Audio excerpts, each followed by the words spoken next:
So if you guys recall, there was the, well, of course you guys recall, it was the Emmys last night. It'll be 2 days for you guys, 2 days ago for you guys, but Stephen Colbert did his monologue, and he absolutely ripped into Trump. I thought it was pretty good. He also had a very surprising guest that came in. It was the former press secretary, the man, the myth, the legend himself, Sean Spicer. Now, Spicer, there were tweets going around about how many actors and just famous people were just loving being around him, taking pictures, being all excited and stuff like that. And this has sparked a very interesting controversy now, and I think that it's pretty crazy, okay, because I saw this tweet that I thought that was very accurate. It said, he told us that Nazis did not gas Jews in Holocaust centers. So that shit was just, that's some crazy stuff. Like, you can't be a fucking Holocaust denier. So Sean Spicer comes out saying, I absolutely regret making false statements about the size of Trump's inauguration crowd.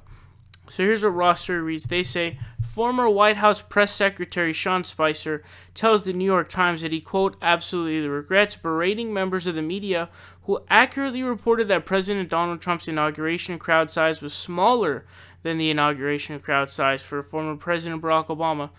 I think smaller may be an understatement, dude. That was fucking just dwarfed. It was dwarfed by Obama. You're not going to beat Obama, dude. The first black president?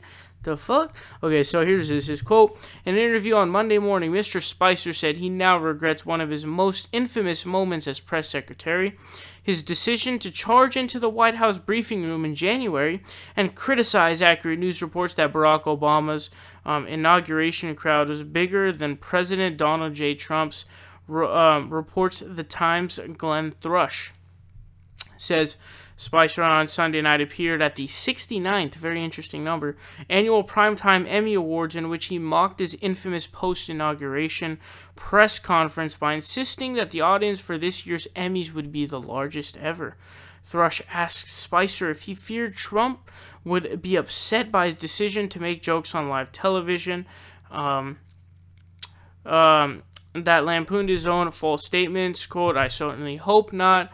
This was an attempt to poke a little fun at myself and add a little bit of levity to the event. So this is something interesting. This move by Sean Spicer is trying to detach himself from Trump, because if you attach yourself to Trump, you're going to become either a one-hit wonder at that point where nobody gives a fuck about you, or it's going to be a very fringe small group that's going to care about you, which is the Trump base, which is, again, as we talked about, diminishing as the days go on. Now this is, again, like I said, something very interesting. Can you really tolerate somebody who effectively made the case and advocated for Holocaust denial? And, I mean, I was just thinking about this while I was talking. Do you guys remember Kellyanne Conway's justification saying alternative facts? This shit, I don't even know. That is so mind-boggling to me. I don't think I've ever heard anything like that in my life. This is just so embarrassing, and I really want to know what you guys think. Let me know down below in the comment section.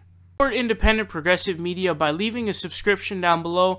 Leave a like and share the video. Help us out on Patreon, or you can donate in other ways. Links are in the description down below. We are fighting Trump tooth and nail, and we will continue to do so with your help.